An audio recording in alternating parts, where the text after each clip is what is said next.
works. There's 8 position groups. We're going to go through them all, and I'll tell you. Bottom, just be anonymous. The Chiefs running backs and the Eagles special teams. And here's what I mean by that. Chiefs running backs, just no fumbles. Patrick's going to take care of the ball. Yeah. No fumbles there. You have no turnovers. You don't lose the game. Eagles special teams is twofold. There's Jake Elliott, who has missed 8 kicks this year after missing 8 kicks the previous 3 years combined. And what have we seen this Chiefs playoff run? Kick return, punt return, big plays. Nico Remigio. What have we seen in the last Super Bowl against Philadelphia? Yeah. Kadarius Toney, Super Bowl champion Kadarius Toney, with the longest punt return in Super Bowl history. So just Philly special teams, just don't make any big mistake. Next, let me show it. The X factors.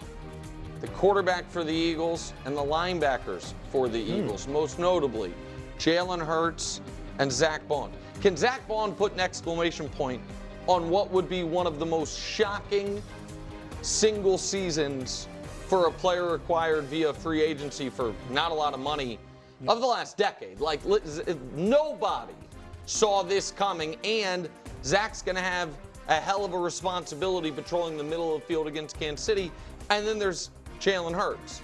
Jalen Hurts has won 4 career playoff games.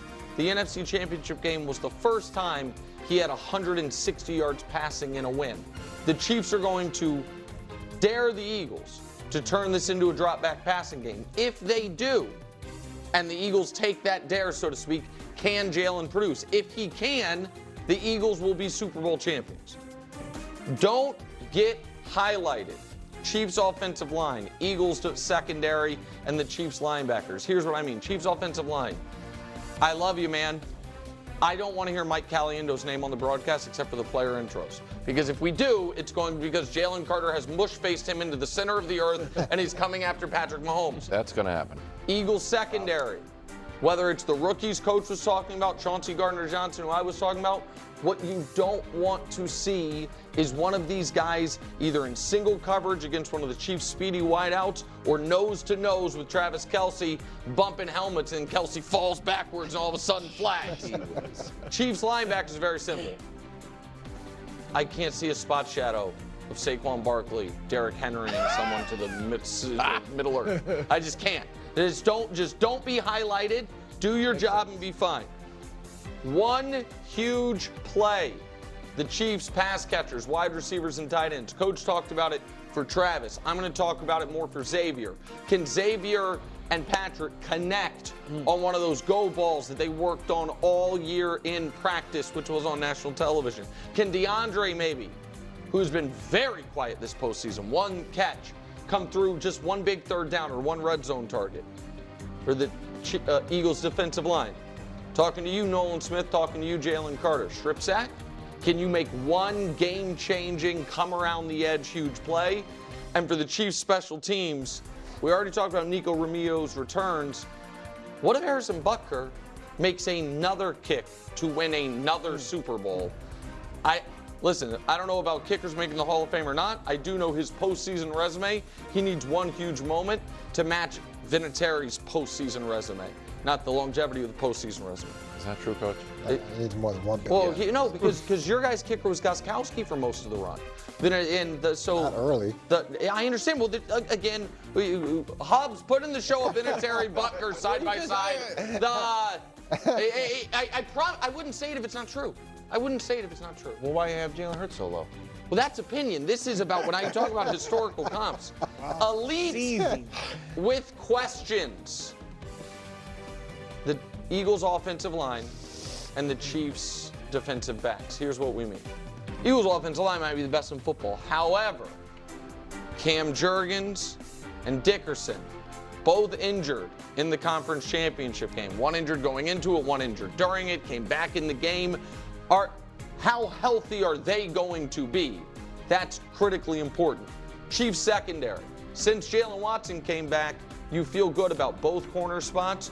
You feel good about Justin Reed at safety. Your second safety spot and your nickel corner have bedeviled this team all year.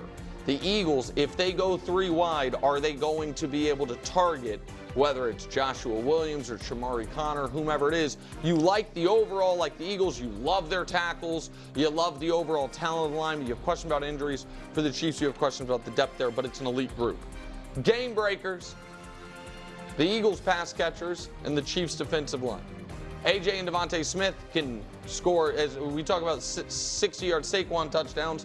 Jalen is very good on those, if it's Russell Wilson, we call it moon balls. He doesn't put quite as much loft on it, but those deep down the sideline passes. Devontae is one of the more underrated players in the league. And Chiefs defensive line. Go ahead, Wild. We said tight ends too around there. Oh, yeah, I don't know that I would call Goddard a game breaker, but he's in the pass catcher group. Good job. Chiefs defensive line. Everyone knows Chris Jones. The thing is this, though. Chris Jones demands so much attention, he only has 3.5 career playoff sacks. Now he has game-changing pressures, and he also, like at the end of the Bills game, you slide protection, you double-team him, guys run free. Charles Omenihu, who was injured in the AFC Championship game last year, finally gets to play in a Super Bowl. George Karlaftis trying to get into the top 15 all-time in playoff sacks. Game breakers. GOAT season for Saquon. Could be. First, listen, if I know anything about America, we like big round numbers. Nobody's ever had 2,500 yards in a season running the football. Saquon's going to get that. If he gets to 20, he has 20 touchdowns total, playoffs and regular season, gets to 2,500 yards, first player ever, and wins a Super Bowl MVP, it does become the gold standard season for running backs. And he would have done it in 16 games because he sat out the 17th game. So you have all that. Wilds, looks like you have something done. No, we should go with a metric system then. Just nice and easy. Oh, okay. Thank you, Wilds. I was right. It was dumb. And then finally, last but not least, not GOAT season, just GOAT.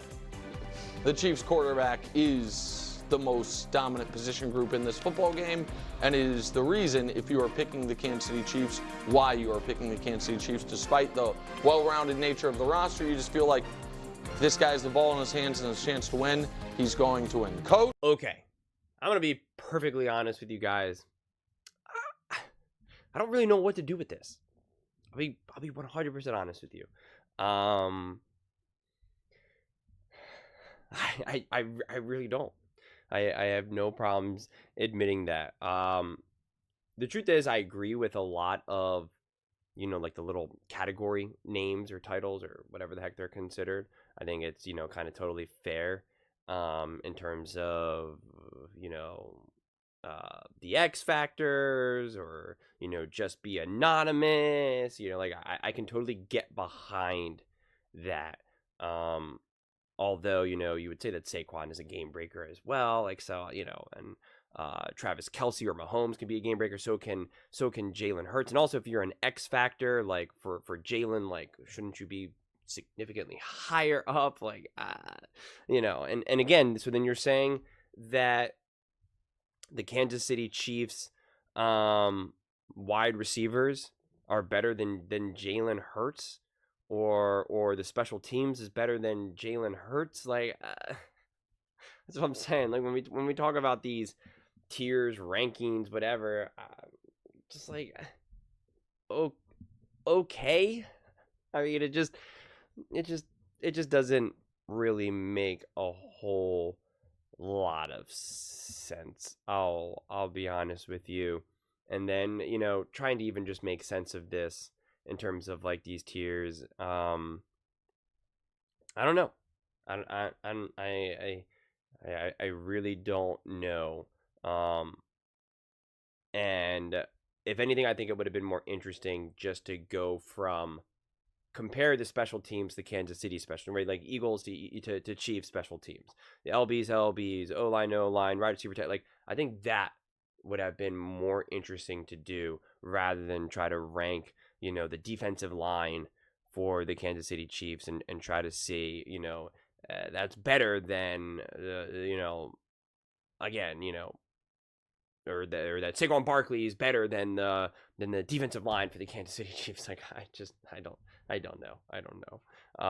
It's too much of a mess for me personally to actually be able to conceptually make a lot of sense of all of this. But it's interesting because some of the things that he was saying individually, like I said, I think there's truth to some of the statements, but again, how you then rank it, like Jake Elliott, perfect example, right? Like, yeah, Jake Elliott, unsettling if you're an Eagles fan. Like, even just like a 42-yarder, are you gonna feel comfortable? The Eagles score a touchdown, they're down by 1, the extra point will tie the game. Are you feeling good? Like, are you like, oh, that's right, Jake Elliott's got it? Like, I don't know if you're feeling that way. Like, so that is a real thing. That is a real thing. That is a real thing. The special teams has stepped up big time for the Kansas City Chiefs. The defensive line for the Philadelphia Eagles, Jalen Carter, such, and also one huge play. I don't know if it's just one huge play. Yeah, can one huge play feel like a difference maker? Brandon Graham strip sack on Tom Brady, absolutely. And in some way, you can minimize maybe Jalen Carter's performance against the Rams to one huge play, that big sack to make it, I think it was, what was it, like 4th and long then at that point. But what about the fumble? What about just the game and the pressure throughout the entire game as a whole? So I don't know if you could just say one huge play. Same thing with the Kansas City Chiefs wide receivers and Travis Kelce, like one huge play. Of course, one huge play can always be a big thing, like a game breaker. One huge play can be a game breaker. It could be the difference. But at the same time, like, is it just going to be one huge play from Travis or Xavier, or are you going to need multiple big plays? Are you going to need consistent, big moments from these players? I think it's more likely the consistency than just one huge play, quite frankly. I mean, in a lot of ways, one huge play, you could almost make that be an argument for every single player on the field. Can you get that one huge play? And it's like, well, yeah, that's obviously really important. But do you only need one huge play? When it's all said and done for this game, do you just say, okay, I need you to play pretty good plus one huge play? I don't know. I don't know if that's enough. Again, it all depends on the flow of the game, the score of the game. Is it an ugly, messy, low-scoring game? Is it a high-scoring shootout? So yeah, I don't know. Honestly, I'm curious to see what you guys all think about this, because it's just a lot of logos being scattered all over the place, where I'm just like, that's a lot of Chiefs and Eagles logos, with tiny little letters right next to them. I'm like, is that OLD DL? What does that say? DB? Like, I'm like, I can't even make it out. So yeah, I don't know. I'll just leave it to y'all, honestly, because I'm just, I don't know. Honestly, I just want to call this the I don't know segment. But let me know your guys' thoughts, if you do know, in the comments below. I read every single comment, so whether you agree with me or disagree with me, either way, let's get in some discussions, let's get in some fights, but ultimately, let's just have some fun. And please do consider subscribing. We are building an amazing community here, and absolutely love to see you part of it. I want to build something that we all genuinely feel connected to, something that we're really excited to be part of. I think we're on our way to doing it. Please don't forget to give this video a thumbs up, as it really does help with the visibility and the algorithm. Thank you so much. See you next time.